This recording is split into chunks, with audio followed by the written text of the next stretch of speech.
mannequin pinned him down on the bed, suppressing him. Kunmi did not think much of this as he thought it was his mind playing tricks on him. But he started getting bothered when he woke up another night and found the mannequin sitting by the edge of the bed. But when he switched on the light, it was gone. He went back to bed and continued sleeping. But when he opened his eyes minutes later, he found the mannequin lying beside him and smiling with glowing eyes in the dark.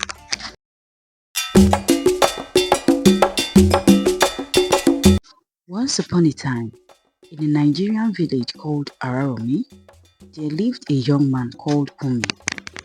Kunmi is a small business owner who sells different kinds of ladies' wears and is well known around his vicinity. Kunmi is often called the Lipdit man because he has eyes for beautiful and elegant clothes. Kunmi has different customers coming from far and near to patronize him. However, as time went on, things changed for him and sales were not booming like it should. He would sit inside his shop from morning till evening without much patronage, and he soon began to lose interest in his business. He wondered what could be responsible for his low patronage, as every solution he comes with doesn't work. Kunmi has a neighbor called Mama Obim who just rented the shop beside him. He would watch as people troop in and out of her store and wonder how she manages to get more customers when she doesn't even have eyes for fashionable clothes like he does. The most surprising thing is that she sells her clothes cheaper than cost price, and he began to wonder where she gets her clothes from. One day, Kunmi approached Mama Obi to ask her how she manages to make sales every single day, and Mama Obi replied, "I was once like you until I met Mama Oge, a popular wholesaler in Ofo market. She sells beautiful clothes and mannequins that will attract customers to your store, and you will never complain of low sales again." Mama Obim bragged. Kunmi could not believe Mama Obim. He asked her if she knows what she's talking about, and she assures him that she has been using Mama Oge's clothes and mannequin for months, and she hasn't regretted it. Aside from boosting your sales, Mama Oge also makes her clothes and mannequins super affordable, so you have nothing to worry about. Mama Obim assures Kunmi as she writes down Mama Oge's address on a small piece of paper. The next day, Kunmi got to Mama Oge's place to buy the clothes and mannequins. He began to complain to her about how he's been dealing with low sales and how Mama Obim referred him to her. But Kunmi was not convinced enough. He wanted Mama Obim to tell him herself about the magic she would perform to help his business. He explained how much he has lost in the past months and wished that he could recoup back all that he has lost. "This is so sad," Mama Obim replied. "You know, it's not easy doing business in this part of the world, but there is always a solution to every problem. I assure you that if you buy my clothes and mannequins, you will not regret it."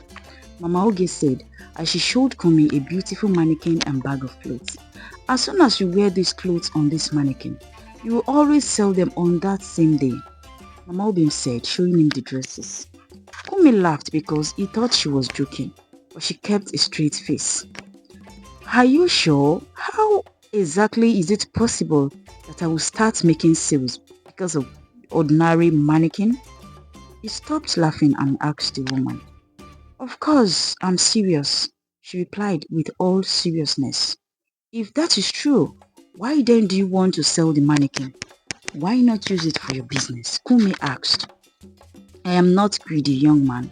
I also want to help people like you make sales. All my customers can attest to it that my mannequins always bring sales. You can ask around." Just then, a young man arrived and paid for some clothes and mannequin. He told the woman that a friend referred him to get the mannequin because it helped him sell his clothes faster. Kunmi was shocked to hear this. Two other people arrived and bought the mannequins, making Kunmi wonder how a mannequin could boost sales. He became more surprised when he asked the woman how much she would sell the mannequins to him, and she asked for very little money. 5 more people were there to buy the mannequin and clothes, and Kunmi immediately paid to also get them before they finished. When he was leaving, the woman told Kunmi, "I assure you that you will always make a profit regardless of how much you sell the clothes, and if you take good care of my mannequin, you won't regret it." But if you don't, be ready to face the consequences. Kunmi did not read much meaning to the woman's words. He thought she was only joking, and he laughed. The woman laughed too, and she wished him all the best. When Kunmi got back to his shop, surprisingly, he sold each one of the clothes he placed on the mannequin, confirming the woman's claim. Kunmi was overjoyed and he danced inside his shop after counting the profit he made that day.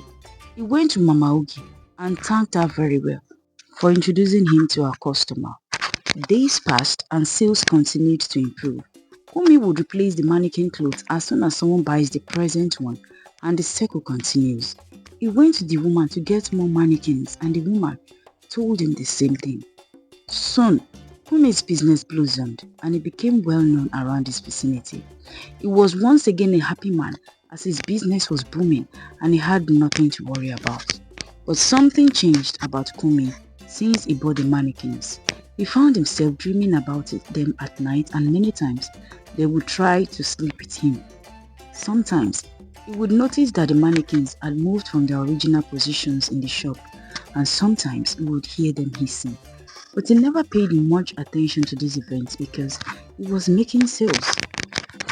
One day, a customer came to buy clothes from Kunmi, and the following conversation ensued between them. "Hello, good morning, madam. What would you like to buy from us?" Kunmi asked the customer with a broad smile. "I would love to get these clothes," the customer replied, touching the dress on the mannequin. Kunmi showed her the price tag, but the woman said the dress was too costly. She asked for a cheaper one. Kunmi replied that he sells only quality dresses, and the woman turned to leave while Kunmi went back to sit on his chair. The woman turned back seconds later and she asked Kunmi if he could sell at a cheaper price, but she heard someone say, "Why not come and steal it? Thief! Ole!" Unknown to her that it was the mannequin speaking to her, she insulted Kunmi and called him names as she left the store, while Kunmi did not understand what happened because he did not say a word to the customer. One night, Kunmi woke up sweating profusely as a mannequin pinned him down on the bed, suppressing him. Kunmi did not think much of this as he thought it was his mind playing tricks on him, but he started getting bothered when he woke up another night and found the mannequin sitting by the edge of the bed.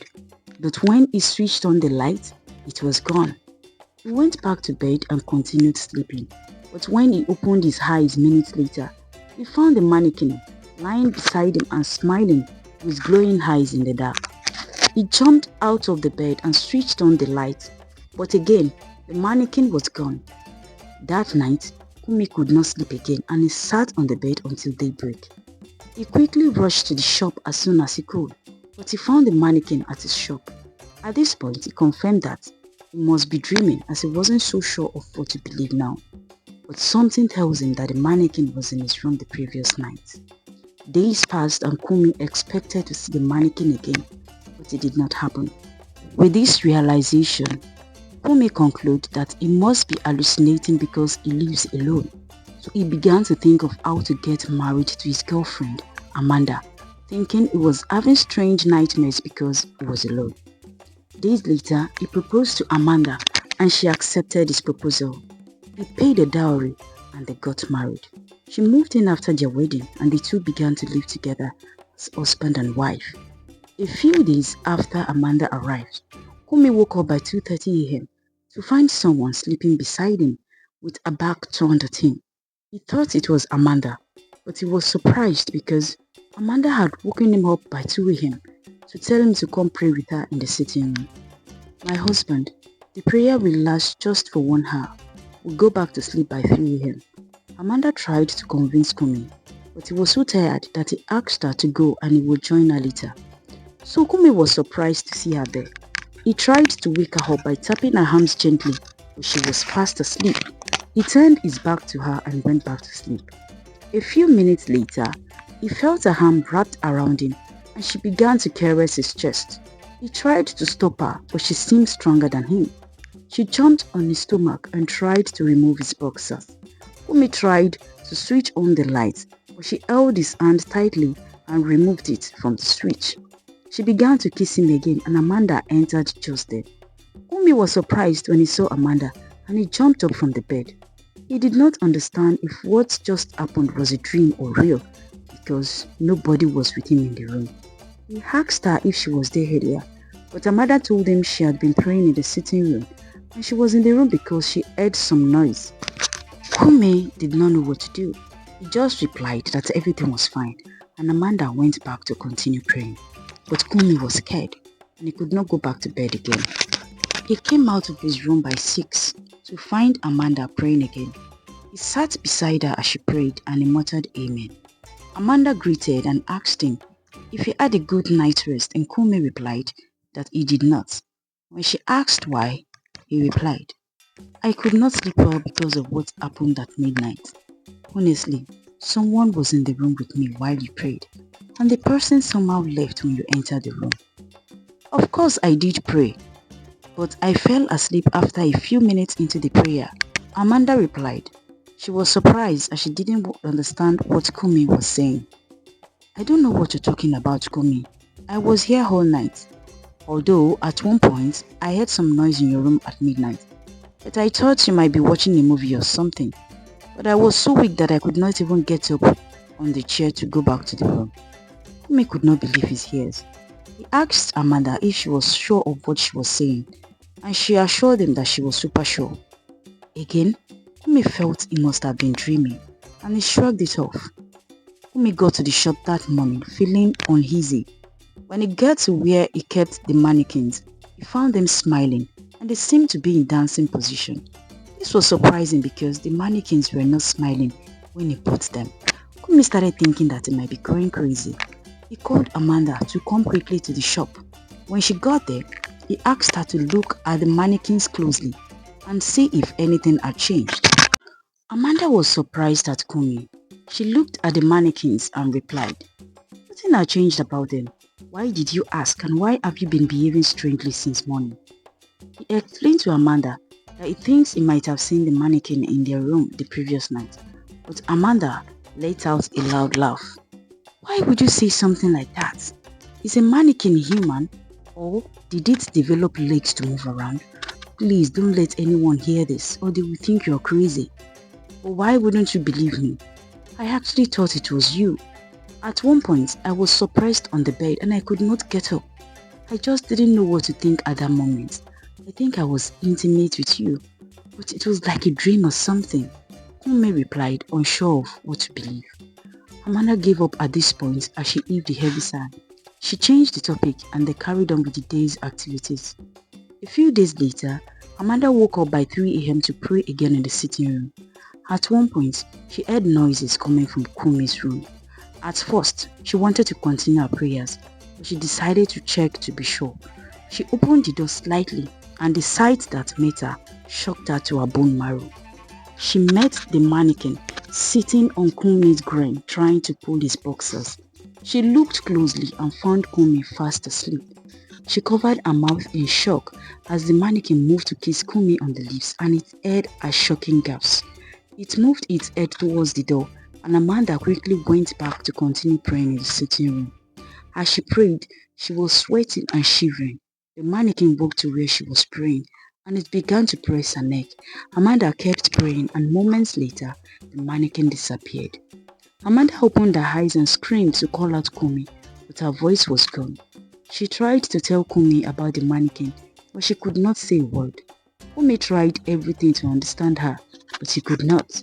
After a while, Amanda picked up a book and a pen nearby and she wrote on the piece of paper. The mannequin was here. It tried to kill me but could not, so it took my voice. Kunmi was shocked and he understood immediately that the mannequins were truly evil. He took Amanda to the hospital, but the doctor could not ascertain why she lost her voice, and as such, there was nothing he could do about it. In anger, Kunmi packed all the mannequins he bought from the woman and he dropped it in a shop which is under lock and key. He was leaving when he saw one of the men who bought the mannequin on the day he bought it too. He stopped the man to ask him why he brought the mannequin back and he replied, ever since I bought the mannequin, my customers who buy the clothes I hang on it always end up with one ailment or the other. Some people go blind, some go deaf, some become crippled while some become bedridden. I just found out when my wife wore a cloth she saw on the mannequin and she became very ill. It was only when I consulted a powerful man of God that he told me to give the mannequin back to its owner. That is why I brought them here." The man narrated his story amidst tears. "Oh my God. I also decided to bring the mannequins after one attacked my wife and made her dump. Surprisingly, I have not heard back from most of my customers, and the ones I reached out to informed me that they are sick and cannot come to get more clothes. I didn't know it was the mannequin that made them sick. One customer even told me that she became ill since she wore my dress and that she won't be patronizing me again. But I thought she was joking." Kunmi explained to the man, surprised that someone else had the same experience with him. "I wished I never envied Mama Obin or even went to her for advice," Kunmi said as he bit his finger in regret. When Kunmi got home that day, he was very happy that he had gotten rid of the mannequins and he had a peaceful night's rest. His major concern now is how to help his wife get back her voice. The next morning, Kunmi opened his shop to find the mannequins standing inside there and they have tears streaming down their faces.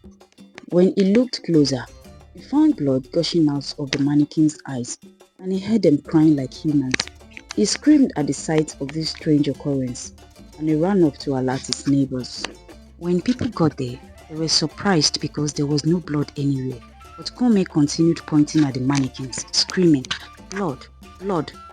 Amanda arrived shortly after and she brought a powerful man of God. They prayed together and the mannequins disappeared to the surprise of everyone. Meanwhile, Mama Obim has been bedridden for months and Kumi did not know why until he found out about the mannequin. He told her daughter and they also prayed in her shop. Amanda was finally able to regain her voice and Mama Obim got well. Weeks later, Kumi learned his lesson and decided that he would always wait for his time and not follow other people's footsteps. With the mannequins gone, he was back to getting low sales. So, he changed his line of business because he found out that the competition in his environment was responsible for his low sales. So, Kumi decided to change his line of business and he became a successful food vendor.